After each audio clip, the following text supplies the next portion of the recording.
Bueno, buenas tardes. Quiero darles la bienvenida a un nuevo programa de Herencia y Coherencia, historias que cambian vidas. Es un programa realizado por CERVAL y es transmitido por la radio Universidad de Chile y por nuestro canal de YouTube CERVAL, Centro de Desarrollo Sistémico. Hoy día, nuestro invitado es Óscar Plandiura Viera. Él es escultor y desde muy joven comenzó a trabajar la piedra, que es un material que hasta hoy tiene una presencia importante y fundamental en el desarrollo de su obra como creador. Así que, Óscar, bienvenido a nuestro programa. Muchas gracias por haber aceptado esta invitación. Hola, gracias a ustedes por permitirme poder expresarme. Óscar, ¿y de niño, cómo era tu relación con las piedras? Yo creo que de niño era, digamos, una vida como la de cualquier niño. Lo que yo sí siempre dibujé. Ah, Ahora, cómo yo, digamos, empecé a relacionarme con el arte, es difícil establecer un momento preciso. Es como cuando uno aprende a caminar y a uno le preguntan, oye, ¿tú en qué momento aprendiste a caminar? Uno no podría tener esa respuesta. Entonces, mi relación con el arte es algo muy parecido. A lo mejor primero rayando papeles, los muros del dormitorio. bueno, del dormitorio. Claro, a lo mejor son cosas que van sumándose de forma progresiva, donde uno no se da cuenta. A esto también hay que añadir cómo de repente son circunstancias de la vida que a uno, a lo mejor por azar o el destino, lo lleva a, digamos, dedicarse a esto, porque a lo mejor si a mí me hubiesen preguntado a los 15 años o 12 años si yo iba a ser artista, yo la verdad que no hubiese tenido respuesta para eso, o habría dicho que no, definitivamente. Además. Pues son las circunstancias, porque yo de niño yo quería ser profesor de historia, además a mí siempre me gustó leer, y leer la Ya, historia. Me ok. gustaba dibujar, me gustaba la historia, también me gustaba la naturaleza, los animales. Ajá, Entonces, como todo niño, yo creo que todos los niños son, y si algo los define, es la curiosidad. perfecto.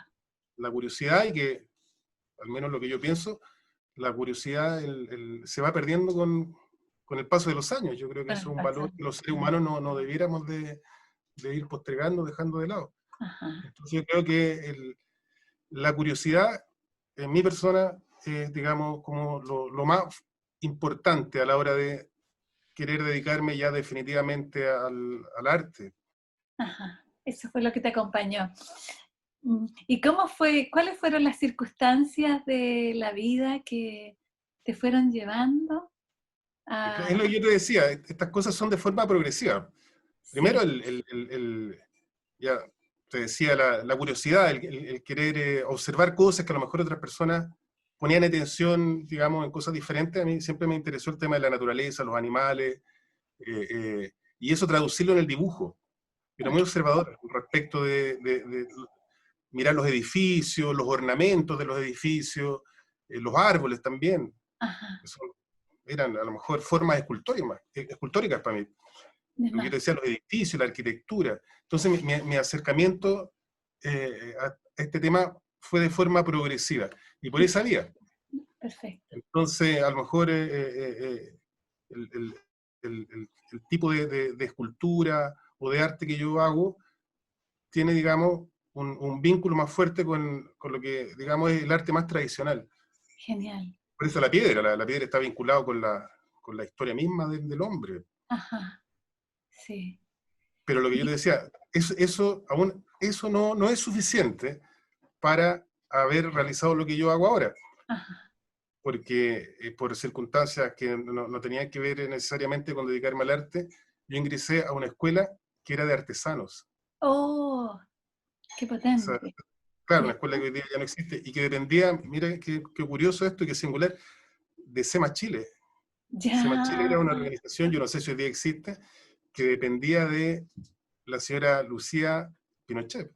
Entonces Ajá, creó esta escuela donde a los jóvenes, digamos, o niños en riesgo social, entre comillas, se les sí. enseñaba un oficio, que podía Perfecto. ser la piedra, el tallado de la madera, la orfebrería, y tenían carácter de internado, donde entrábamos a las 8 de la mañana Ya, hasta las 6 de la tarde, nos daban desayuno, almuerzo, y lo que aquí se buscaba era formar artífices, no artistas, se les decía el oficio. ok. En esta primera etapa se nos enseñó a hacer nuestro caballete, donde íbamos a trabajar la piedra, nuestra Ajá, escuadra, nuestro martillo, nuestros cinceles. ya, Entonces, ahí hubo un tema que tenía que ver con algo que no tenía que ver con la voluntad de yo querer entrar ahí por temas de prejuicio. Yo la verdad era lo más lejano a ese mundo relacionado con militares, semachiles, ajá, pero ahí fue mi mamá la que a lo mejor ella con una visión más racional de mamá, sí, eh, y pensando que ahí íbamos a estar todo el día, íbamos a aprender un oficio, ella fue la que, yo tenía 16 años, la que me llevó a la escuela y me matriculó ahí, y obviamente después esa forma de trabajar, de entender el aprendizaje y la educación, me gustó mucho, sin duda, claro. sin duda. Entonces ya ahí tú vas viendo cómo son muchos elementos y son muchas cosas las que a uno lo llevan Sí. a hacer lo que uno es ahora. Sí, y ahí es como elegiste la piedra por sobre la madera y la orfebrería. No, Esa po, fue, ahí hay otro no, ejemplo. No, pues yo elegí la madera, pero el elegiste curso la de madera. madera, sí, no me gustaba la piedra, lo veía como algo Ah, que lo asociaba a los presos. Yo tenía la imagen de los niños, o sea, ya, de niños cuando los monitos, sí. estaban las personas que se portaban mal, los presos ahí con un traje a rayas picando piedra. Ah, Tenía 16 años, tenía como esa imagen de los picapiedras, sí, la gente que perfecto. picaba la piedra. Entonces yo elegí la madera, pero el curso estaba lleno, y Oh, me derivaron al taller de piedra. qué potente. Claro, y ahí conocí a profesores espectaculares, que todos eran profesores bastante mayores que venían de lo que era la Escuela de Cantero de la Universidad de Chile, don Carlos Manrique, Ah, profesores realmente buenos, y de a poco fui rompiendo todos los prejuicios. Además, esta escuela era gratis, curiosamente. Estamos imagínate. hablando del año 84, un país Ajá, que era tremendamente pobre, sin embargo, había en este caso una institución donde ofrecía educación de calidad, nos daban desayuno, almuerzo, muy preocupados de nosotros, era muy estricta, por ajá, pertenecer, digamos, a un ámbito que tenía que ver un poco con el gobierno de la época, sí. no estaba permitido, digamos, llegar atrasado, ni hablar de faltar más de 2 o 3 veces, uno perdía, digamos, la condición de estudiante. Entonces la disciplina, que en un momento fue muy resistida de mi parte, y por la mayoría de quienes entramos ahí, la Ya. fuimos asimilando y fuimos entendiendo de que era algo necesario. Oh, genial, genial. ¿Y cuánto tiempo estuviste ahí? Fueron 11, 2 años. 2 2 años. años y de ahí, una vez que egresamos, tuvimos que entrar al mundo laboral y trabajar en todo lo que guardar relación con trabajar la piedra, pero enfocado a la construcción.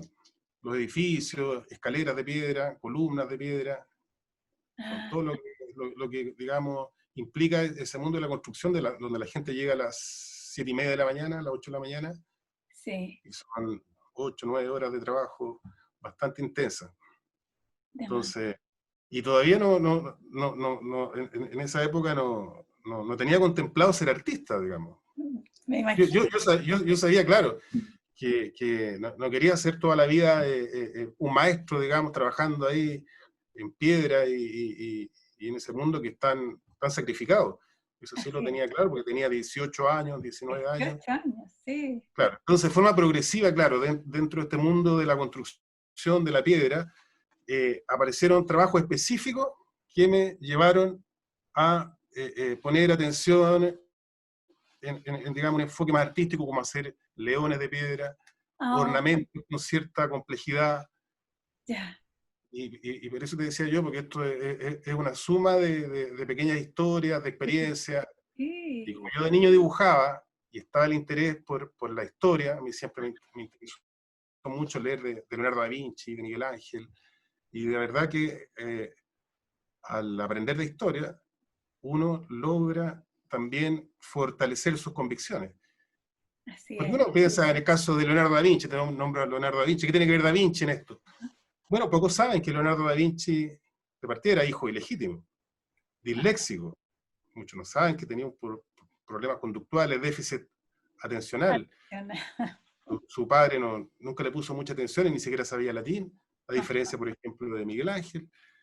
Y él se dedica a muchas cosas. Él era Mm. botánico, arqueólogo, inventor, ingeniero, poeta, filósofo. Incluso él se define, cuando a la hora de hacer su currículum, que se lo Sí. manda al rey de Milán, Ludovico Sforza, le pone todos estos conocimientos que él tiene, y solo al final él pone escultor y pintor. Oh, Pero primero ingeniero, después inventor, filósofo, músico, pastelero. Él era pastelero, la gente no sabe eso. Él era no. muchas cosas a la vez, Ajá. muchas cosas a la vez. Y solo al final él pone escultor y pintor, pintor al final. Pintar al Entonces, final. claro, como yo sabía todas esas cosas, yo ya tenía toda esta experiencia de estar en el mundo de la construcción, del tema de trabajar con mezclas, con andamios, de trabajar la piedra, digamos, en un sentido más arquitectónico. eh, dije yo me voy a dedicar a la escultura, me Ah, voy a bien. dedicar a esto en serio, además que ya dibujaba ya. Entonces Perfecto. ahí diría yo que tomé la decisión de dedicarme a la escultura, di la prueba de aptitud académica, me fue bien y entré a la Universidad de Chile. Y ahí conocí otro mundo.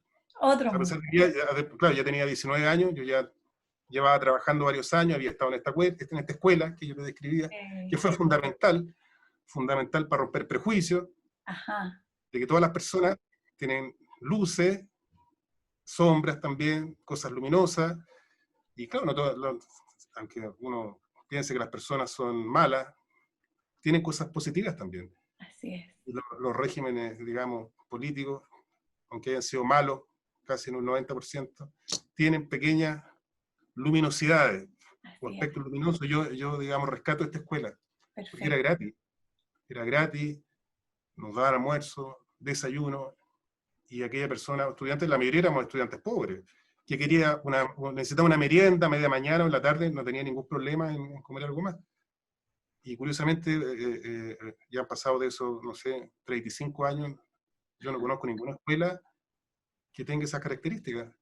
Se está hablando, sí, hoy día de formar escuelas donde se le dé importancia al oficio, a las carreras técnicas, pero es Ah, que no hay, no hay. y menos gratis, Menos. Mm. claro. Entonces, para mí esa escuela es fundamental y importante también la Universidad de Chile, donde estuve 5 años, licenciatura en arte estudié ahí, pero diría que la escuela que realmente me marcó fue esta escuela de artesanos. Perfecto. Qué Claro, lindo. y que al principio, claro, yo omití esa parte. Cuando me preguntaban dónde estudiaste, como que no decía que había estudiado en esa escuela, porque estaba asociada a Pinochet y la dictadura y todo eso. Pero ya con el tiempo, digamos, uno, la verdad, no debería tener problemas por parte de la historia. Así es. Y es importante, digamos, mencionarlo. Es Así importante es. mencionarlo, porque Ajá. fueron muchos los jóvenes que, de no haber estado en esa escuela, hubiesen terminado en la delincuencia, la droga, porque Ajá. esa escuela ayudó mucho a Bien. muchos jóvenes. Mm. Sin duda. Oscar, y tú decías que tu escultura o el tipo de trabajo que haces es como más de lo clásico. ¿Cómo es tu arte? Bueno, primero que nada hay que asumir de que lo clásico es un concepto bastante amplio, no es solamente lo que hacían los artistas griegos o en el Renacimiento, sino que también hay arte contemporáneo que podríamos también definir que ya es clásico. Ajá. Lo que sí a mí siempre me gustó el tema de eh, la disciplina. Si voy a hacer algo, por el tema que yo te decía, siempre fui como muy observador de los detalles Sí, y traté yo de ¿cómo se llama?, traducirlo a través del dibujo. perfecto. Y para traducir de buena manera, ahora esto obviamente es una explicación personal, yo sé que hay otros artistas que por su personalidad son más espontáneos, impulsivos o más creativos a lo mejor, Ajá. prescinden de a lo mejor la experiencia que yo estoy describiendo. Sí, Trataba digamos, de traducir lo que yo veía ya, con sus detalles y para eso es fundamental claro. aprender a Sí. dibujar la perspectiva, Ajá. eh, el valor de la línea, del dibujo. Traté de pintar, pero nunca me pude, digamos, especializar mucho en la pintura, pero hice algunos intentos. Y obviamente uno aprende de los artistas importantes de la historia del arte. Sí, Primero, claro, uno acude a los clásicos, a Rafael, no sé, Da Vinci, Miguel Ángel también, me encantó. y no solamente admiraba su obra, sino me gustaba investigar sobre la vida de cada uno de ellos. Perfecto. Y las rivalidades, las disputas, y las querellas, y las Ajá. envidias, porque uno a veces piensa que las envidias y todas estas cosas está asociada a la gente que no tiene mucho talento. ¿Ya? Eso no es así. No. Ellos tenían conflictos enormes, se acusaban de plagio unos a otros. Las fakes también son de aquella época, no es de ahora. Estas noticias falsas que se inventan, también a Da Vinci se le inventaban cosas desde que era homosexual, cosas de esa naturaleza, que eran las fakes de la época.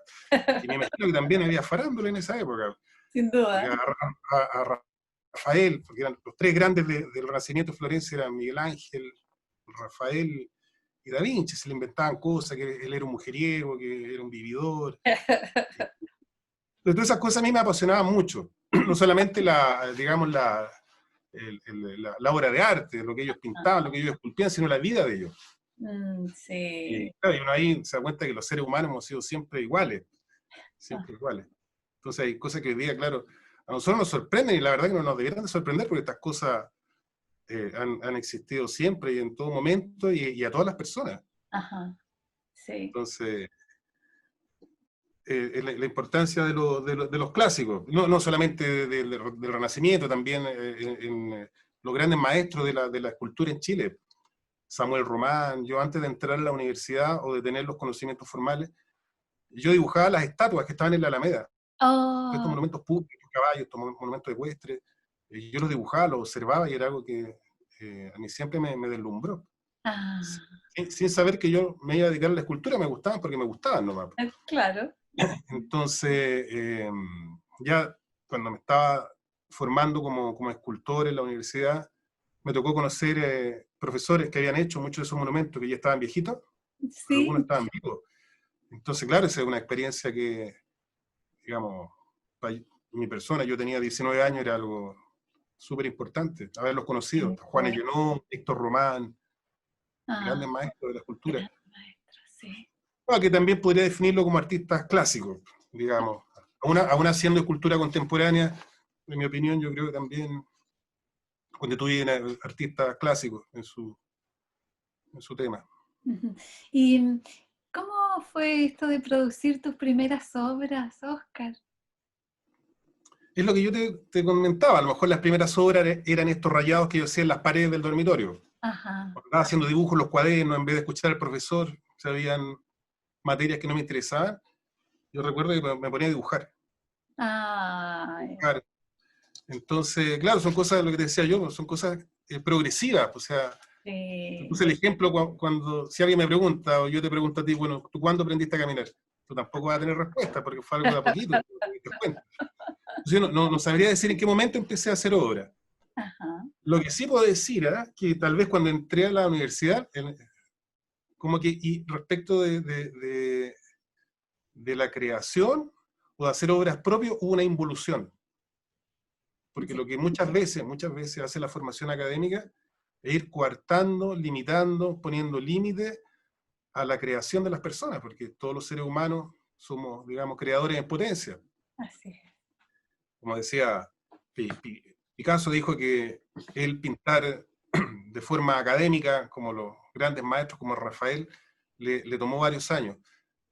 Sin embargo, volver a pintar como niño le tomó toda la vida. Mucho más claro.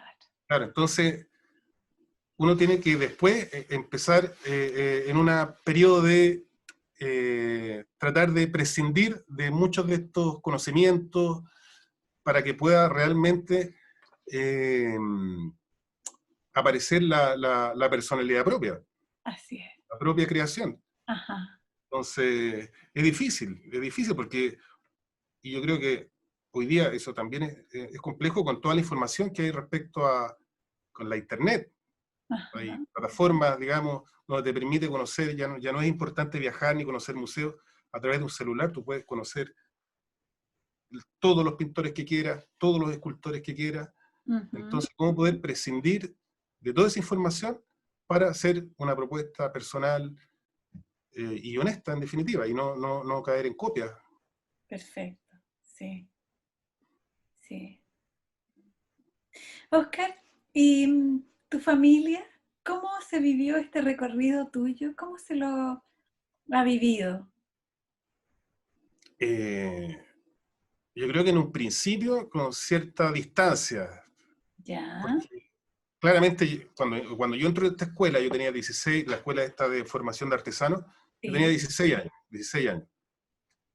Yo creo que cuando mi mamá me lleva a esta escuela, ella lo hizo con la intención de que yo aprendiera un oficio, digamos, para poder, en una primera etapa, a lo mejor, poder valerme de la vida. Ajá. Digamos. Entonces yo creo que al principio lo miraban esto con, no sé si con distancia, observaban. Observaban. Después me puse a trabajar, yo creo que ahí, claro, no sé qué pensaría, pero yo empecé a trabajar como un trabajador de la construcción, pues. Eso Sí. fueron 2 años. Entonces, la verdad, no sé si esto lo verían como un poco de miedo, no sé, la verdad que no he pensado mucho en eso. Ya cuando entro a la universidad, porque la prueba de aptitud me fue bien, cuando di la prueba de aptitud académica, saqué un buen puntaje, yo creo que ahí a lo mejor como que vieron que esto podía ser más en serio, Ok. porque está todo este tema también de que la universidad es la única, digamos, o en esa época sobre todo, era la única manera de poder o triunfar en la vida, o ser alguien en la vida, la importancia del cartón, o todas esas cosas que hasta el día de hoy se dicen. Ajá. La importancia de la universidad, yo no creo que esto sea así. Yo entré a la universidad porque ahí estaban los profesores que se llaman arte, pero si hubiesen estado en otro lado, hubiese entrado donde ellos hubiesen Otro estado, lado. pero nunca fue para mí el objetivo entrar a la universidad para gozar de un estatus o cosas de esa naturaleza. Ajá. Ujú. Y papá, cómo se lo viviría? No, mi papá, él quería que fuera, me pregunta por mi papá, ¿qué pensaba él? Sí. Él quería que fuera contador, imagínate. Entonces yo creo que fue una tremenda frustración para él porque no entendía. De Él, más. él venía de otro mundo, él tenía micro, se dedicaba al tema del transporte, tenía un camión. Él no entendía mucho esto de querer dedicarse al arte, a la escultura, como que no, la verdad, yo creo que no entendía, nunca dijo que era bueno, que era malo, simplemente como que él no opinaba mucho, pero yo sé que Ok. no es que no le Está- gustara, yo creo que no lo entendía. Que esto de Exactamente. picar piedra, que esto de hacer escultura, él no entendía. De más. Mm. Y, y a propósito de las esculturas, ¿has trabajado? ¿Cómo se trabaja la escultura? ¿Trabajas con personas? ¿Cómo se trabaja? Cuéntanos cómo es. Bueno, claro, mira, la escultura hoy día es, es un oficio, es un lenguaje artístico que permite que cada creador, digamos, se exprese de la manera más libre posible. Tú puedes trabajar reciclando materiales, puedes trabajar con fierro, puedes trabajar soldando, con hormigón, la piedra, la madera, lo que tú quieras. El tema mío fue siempre, ya fue lo que más me acomodó a mi carácter, a lo que yo había estudiado en esta escuela que yo te mencionaba, el tema de la piedra, trabajar la Ujú. piedra. Y para trabajar la piedra se requiere primero paciencia, porque es ¿Cierto? lento. Claro, Sí, ser perseverante, la perseverancia. sí. Esto no significa que otros artistas que no tienen ni la paciencia ni la perseverancia no sean buenos escultores. Uno tiene que ir acomodando su personalidad, su carácter a el material que desea realizar. Ajá, Entonces se acomodó muy bien, a lo mejor a mi personalidad, la piedra. la piedra. Claro, la piedra requiere además no solamente tallar la piedra está asociada a la forja, trabajar en la fragua, con el fuego, la Ya. albañilería, también hay que saber todo lo que tiene que ver con la mampostería, la dosis del cemento con la arena, porque todo lo que tiene que ver con el oficio de la piedra es un oficio ancestral que viene del tiempo de los griegos, los romanos. Entonces todo ese oficio, toda esa tradición acumulada, muchas de esas cosas llegan hasta el día de hoy. Sin Los, duda. los canteros, los artesanos de la piedra, en el tiempo de los romanos eran los ingenieros, ellos construían las carreteras, los puentes, los acueductos, los grandes edificios, ellos Ajá. eran ingenieros, arquitectos, en la Edad Media lo mismo. Entonces, yo me empecé a sentir como un poco receptor de toda esa tradición histórica, de los Ah, viejos antiguos. Yo conocía a los otros viejos que trabajaban la piedra y le enseñaban todos estos oficios relacionados con cómo levantar bloques de piedra sin dañarse la columna, ya. cómo cómo hacer fuerza, trabajar la fragua, el temple, cómo hacerse las herramientas se hacían en la fragua, Oh, ya, el fuego, perfecto. pegar las piedras, hasta hace poco la mayoría de las piedras se pegaban con cemento, arena, habían distintas fórmulas para preparar la mezcla, todo eso se Ajá. sabía. Uno lee por ahí, a lo mejor está en el inconsciente colectivo que el puente de Calicanto no había Sí, cemento en esa época, no no estaba había el sodio, cemento, no, sí. no existía el Sodimac ni el Home Center, No, el mortero de pega lo hacían los maestros canteros, ellos tenían la fórmula, sí, qué porcentaje de cal, qué porcentaje de arena, y usaban huevo de ganso, bueno, eso como que a uno incluso en el colegio se lo enseñaban, como que, le echaban claro. huevo, clara de huevo, en Ajá, su dosis precisa. Entonces, había mucho de alquimia también. sin duda. Entonces, claro, todo este oficio relacionado con la piedra está muy vinculado a la escultura. El escultor, diría yo que el cantero es el papá del escultor. El Hay un cantero. vínculo ahí parental, pero de hecho Miguel Ángel Buonarroti, él pertenecía al gremio de los canteros. Ah, Él pertenecía al gremio de los canteros. Las perfecto. grandes catedrales las hacían los canteros, eran los ingenieros, por eso decía los arquitectos. Ellos Ah, sabían este tema de la mampostería, el hormigón, todo aquello. Entonces, yo traté, o por la circunstancia que yo te señalaba, de hacerme cargo de todo este conocimiento que en una primera etapa adquirí, la formación de cantero, de artesano, con sí, esta segunda etapa que es la formación, entre comillas, más académica. perfecto. Y digamos, lo que hago ahora es resultado de esa, de De una esa sí, vivencia. sí, claro. ¿Y cuál es tu relación con la cantera? La cantera es el lugar donde extraen la piedra. Hoy día yo Sí, voy, la piedra se encarga ahora. ya, Yo nunca trabajé en el cerro extrayendo la piedra. ajá, Yo siempre fui, el, digamos, el artífice que la trabajaba, la tallaba. El perfecto. cantero, el que está en el cerro canteando la piedra, extrayéndola, esa es otra especialidad. Yo siempre me dediqué a trabajarlo. Hoy día ya es distinto porque hay muchas máquinas, hay cierta tecnología que permite trabajar el material de otra manera. Ajá. Esto alivia mucho a los escultores hoy día contemporáneos. Pero siguen habiendo técnicas que no han cambiado mucho desde el tiempo de los egipcios, de los romanos. Trabajar Como con el martillo y el pincel. Todavía eso, se ocupa eso. qué potente. Sí, mira, para los egipcios, un martillo y un cincel era una herramienta tecnológica digamos, de avanzada, digamos, vanguardia tecnológica.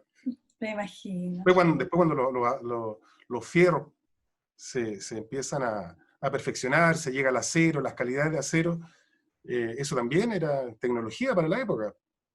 Ujú. La rueda, un cilindro, los polines, la palanca para levantar peso, las grúas, las primeras grúas, estos artilugios que se hacían para poder levantar grandes pesos. Todo eso era tecnología, así como hoy día la tecnología puede ser la impresión en 3D, porque hay muchos escultores hoy día que a través de un programa de computación te pueden hacer un Sí, retrato, un relieve, una figura. A lo mejor hace 3.000 años atrás, un martillo y un cincel era algo tan transgresor como hoy día podría ser un programa en 3D de computadora. de más, de más, Oscar.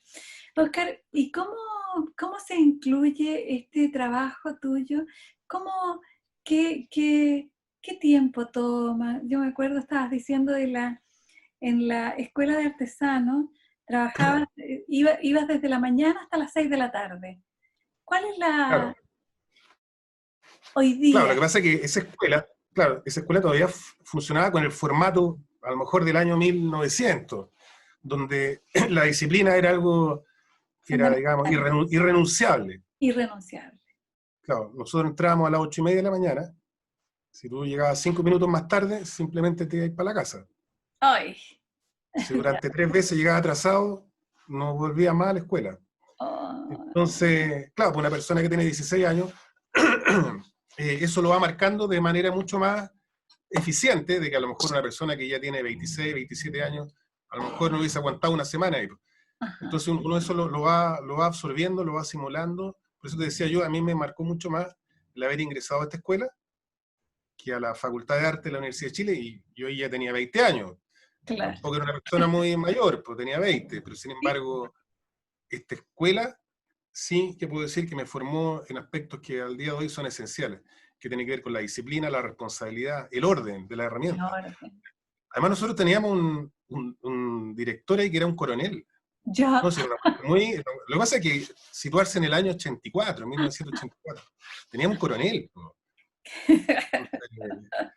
Entonces, claro, por eso te decía, al principio hubo un tema que tenía que ver con los prejuicios. No Claro. querer estar ahí. Yo sentía que no tenía nada que hacer ahí en esa escuela, pero de a poco fui De a reconociendo poco, aspectos positivos, que sí, no toda la gente es 100% mala, que hay sí, partes luminosas, los peores lugares también tienen cosas positivas.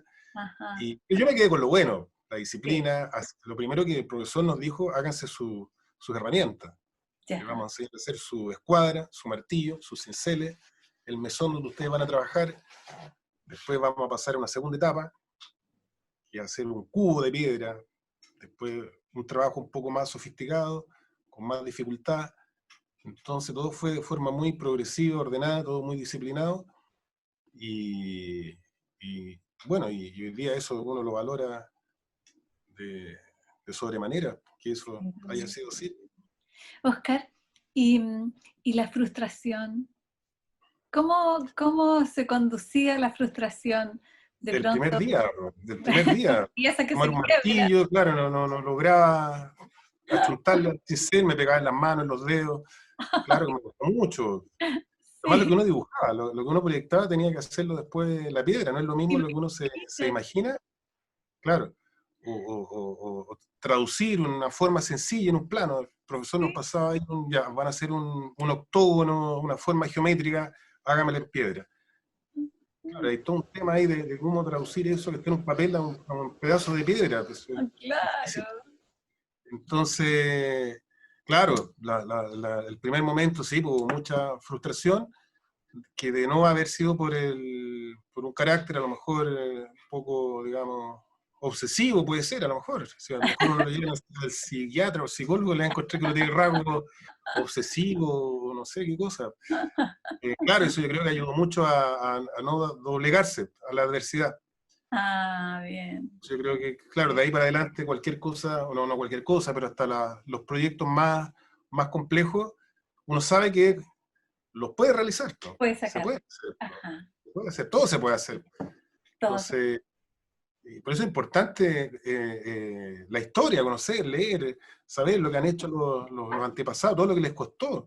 todo lo que les costó, sí. Claro, y al haber estudiado, yo te decía, es súper importante la historia de los grandes maestros. Miguel Ángel, cuando él termina el David, que está ahí en Florencia, en la plaza, ahí, su plaza Sí, principal en la ciudad de Florencia, cuando inaugura, él era el artista estrella de Florencia.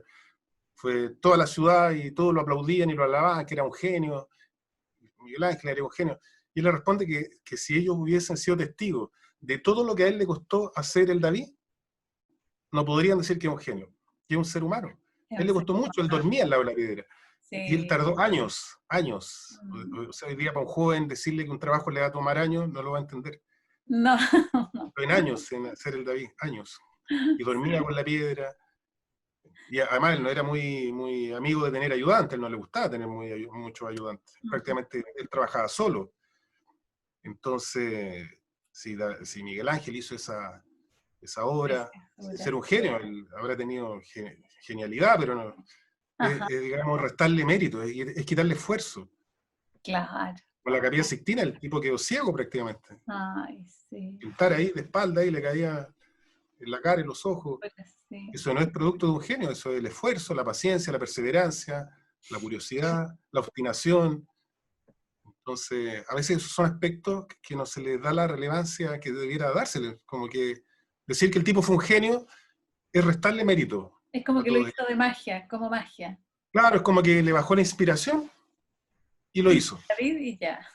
Y en ese Claro. sentido, Y eso. Oscar, ¿cómo es tu relación con el tiempo? Esto tú dices, dormí al lado de la piedra. Ese era Miguel Ángel.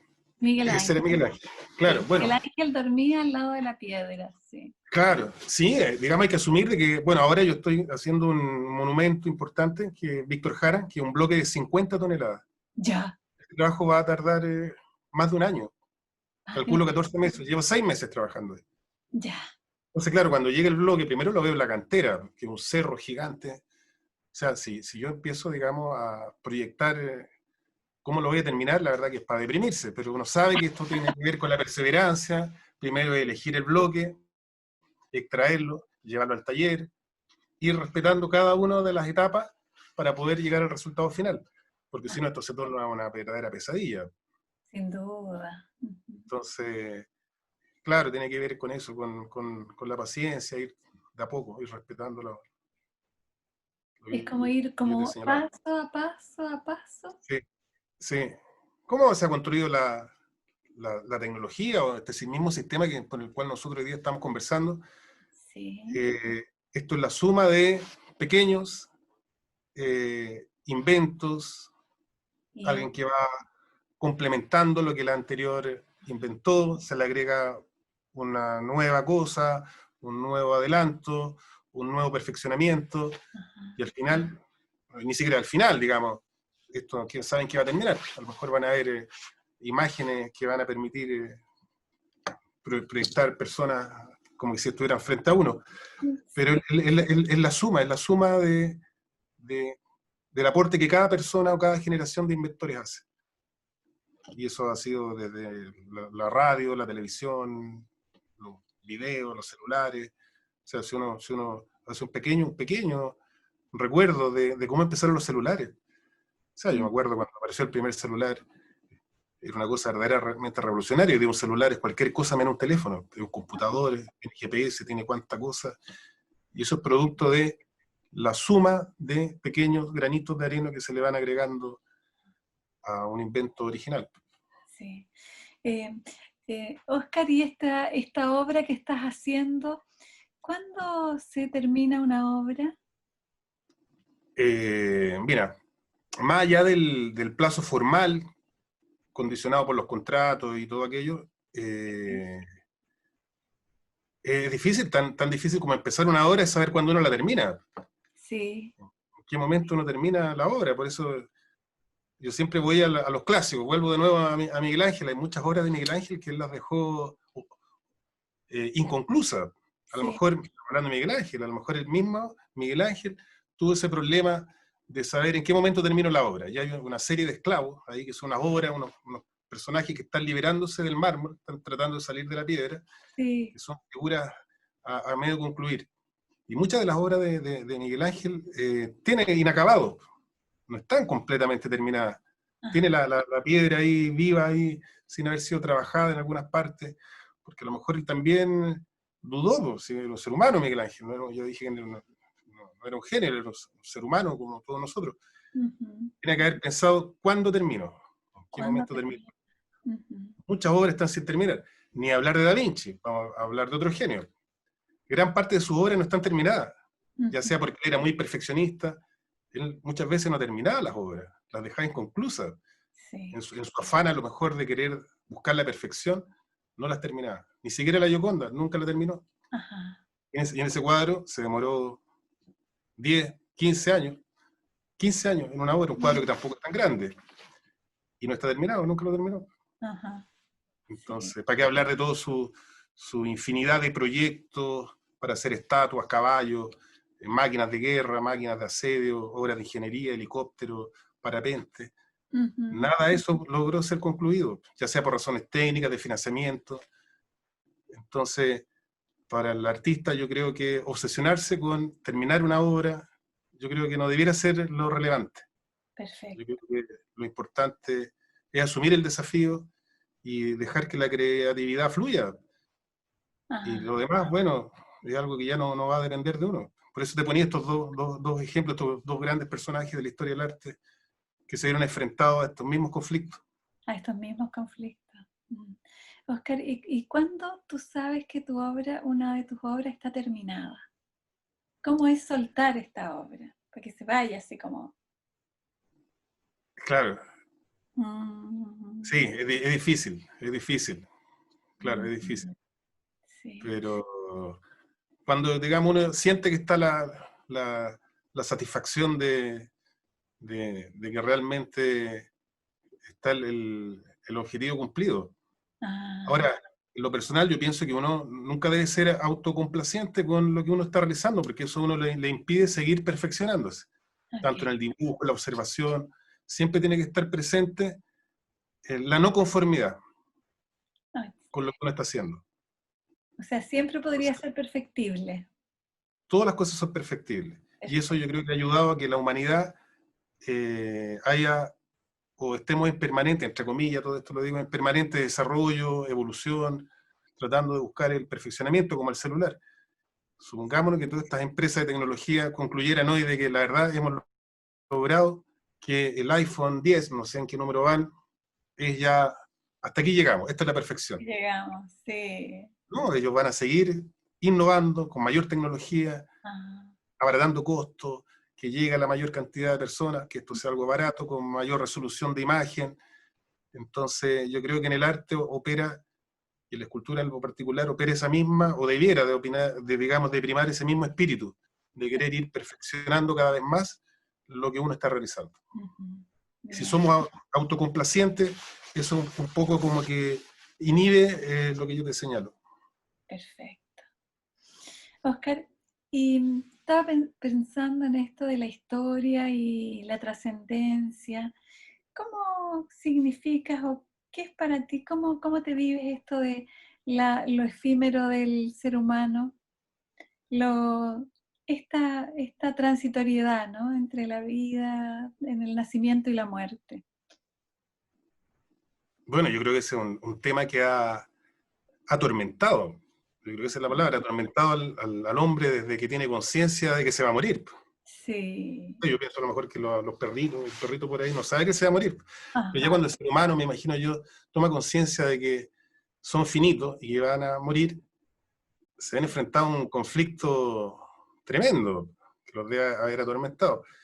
Y de ahí la idea o el anhelo de trascender, ya Ajá. sea a través de la vida eterna, de la reencarnación, de un sinfín de creencias, y la escultura, o el arte, mejor dicho, tiene un rol fundamental. Bien. Digamos, la función del arte, yo creo que se puede llamar arte a lo que hacían, digamos, estas primeras manifestaciones artísticas o de expresión en las cavernas, o objetos rituales, digamos, que le asignaban funciones, digamos, un poco ahí, eh, eh, digamos, sobrenaturales, Mágico. es fundamental, o mágica, claro, como tú dices, mágica. Y la piedra, obviamente, es el material por excelencia que apela a la trascendencia. No es por nada de que las primeras civilizaciones, ya cuando las culturas empiezan a transformarse en culturas más sofisticadas, civilizaciones, los egipcios ocupan el elemento predilecto, la piedra, para Ok. trascender. Así Las es. pirámides, las Sí. estatuas representativas, los dioses, y no solo cualquier piedra, el Mm, granito, ya los egipcios trabajaban las piedras más duras que eran el granito y el basalto. terrible. Entonces, la piedra está vinculada con lo que tú me señalas ahí de la trascendencia del primer momento. Ujú. Sí. Entonces, el vínculo, claro, tiene que ver también con eso, tiene que ver con eso. Ujú. Después, obviamente, claro, la- las funciones se van diversificando, no solamente tiene un sentido religioso, también político, Ajá. publicitario también. Los Sí. romanos eran expertos en aquello. Antes, así como ahora están las fotos de los presidentes en todas las oficinas públicas, en el tiempo los romanos tenían que mandar a hacer un busto. Un busto, No había, sí. no había fotografía, era un retrato del emperador, de Julio César. Mandaban a hacer 60 Julio César en mármol, para Mm. repartirlo en todas las provincias romanas. Y después cumplía esa función porque venía otro emperador, no sé quién habrá venido después de Julio César, y mandaban a hacer 60 nuevos retratos, y esos retratos de Julio César los botaban o se rompían, ya cumplían su utilidad. Entonces, mira lo que te estoy diciendo, en esa época la escultura cumplía esa finalidad, Ajá. que tiene que ver con lo que yo ahí te cuento. Sí. Y también retratar las grandes epopeyas que hacían los emperadores, los generales, las batallas, los arcos del triunfo que hacían esta obra arquitectónica, tenían que ver con un fin de visibilizar los logros, digamos, de los generales, de los emperadores, en definitiva de la grandeza del imperio, representada en estas grandes obras de arte y de arquitectura. Entonces, la piedra cada vez va adquiriendo un rol más importante a través de la historia. Sí. Oscar, y para ti, la vivencia de la trascendencia, ¿cómo te percibes en esto de, porque es como tus esculturas van a vivir por sobre tu vida, vas a vivir a través de tu escultura, o tus esculturas, algo de ti hay en ella. ¿Cómo? Eso no está tan claro. Ah, ¿no? No. Puse un ejemplo que tenía que ver con estos bustos. Claro, hoy día puede que muchos de ellos estén en museos, los que se salvaron, estos bustos de Julio César, Sí, estos retratos de Nerón.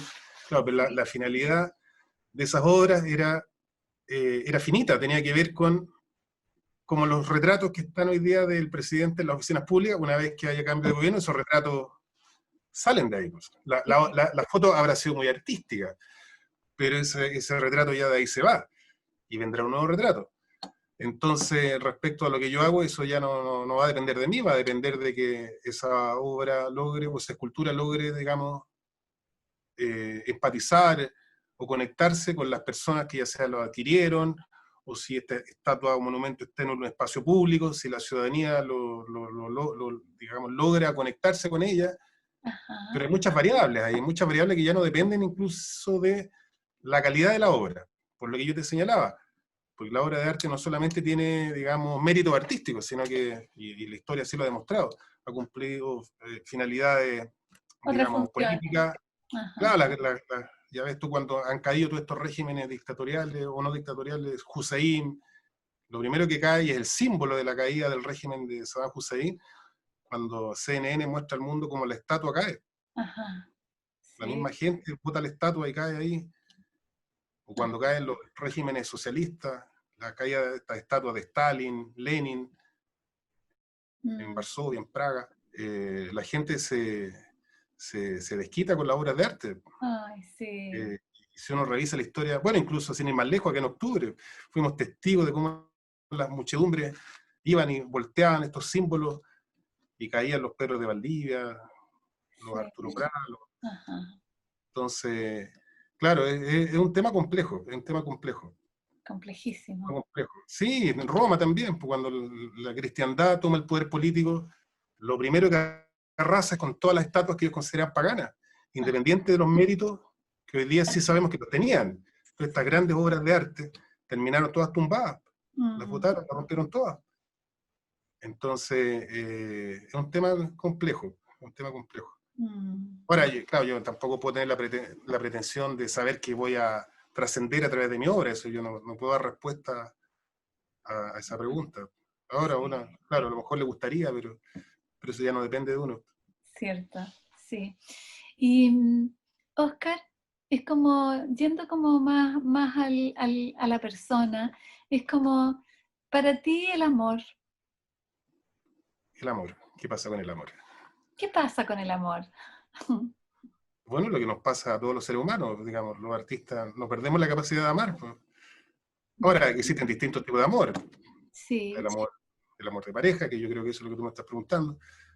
Está el amor a la familia, a los amigos, a la naturaleza, a los animales. sí. Entonces, son distintos tipos de amor que se expresan de distinta manera. ¿Y en ti cómo se han expresado esos distintos tipos de amor? De las formas más variadas. Pues. Por eso te digo, los artistas no somos personas diferentes a un taxista, a un obrero de la construcción, a un contador. Somos Ajá, personas normales. sin No, duda. no, no, no creo que expresemos las emociones de una manera distinta tampoco. Ajá, bien. ¿Y el amor por tus obras de arte? Eh, Mira, yo, la verdad, nunca me he sentido comprometido de la forma que usted ahí lo plantea, como de enamorado de una obra de arte. Nunca me he sentido enamorado de ninguna obra de arte. Siempre me he relacionado con mis trabajos como que es parte de un proceso. Ok. Siempre, cada obra me deja un aprendizaje, dejan experiencia, y está, digamos, siempre, digamos, el querer hacer en la próxima obra una obra mejor. Perfecto.